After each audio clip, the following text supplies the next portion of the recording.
Hey, today this video is going to be about Paschimottanasana. Paschimottanasana. It's a seated forward bend. So you might want a blanket for this one, especially if you're newer to seated forward folds. And so I'm using just a light blanket, only a few inches high, right under my seat. So think the sit bone should be at the edge of that blanket. And then extend the legs straight out in front of you. So here's where you'd also want to maybe utilize a strap. If you don't have a strap at home, you can always use a belt as well, or a tie might even work. So extend the legs straight out in front.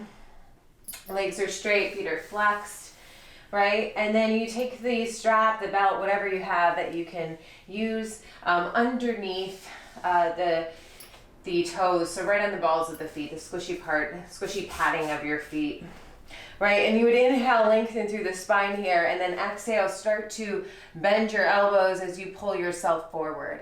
You can always drop the head. I prefer to keep a nice long spine and just kind of work on pulling the toes back towards my shins and working on this rotation or flexion in the hips right here. Right?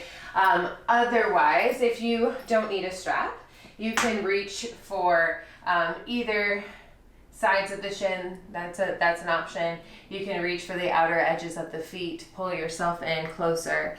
You can even take a bind here behind your feet and grab for opposite wrist. Right? And then once you get this, inhale and exhale, fold in. You can always drop your head.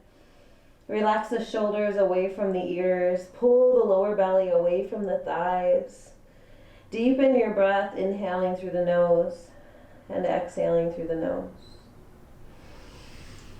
All right, so that is seated forward fold. You can always even practice this with some bent knees if you're really just starting out. Maybe even a bolster or a pillow under the knees. So lots of options here. If you have any questions about how to do a seated forward fold, please let me know in the comments below, and I hope everybody's having a wonderful day. Namaste.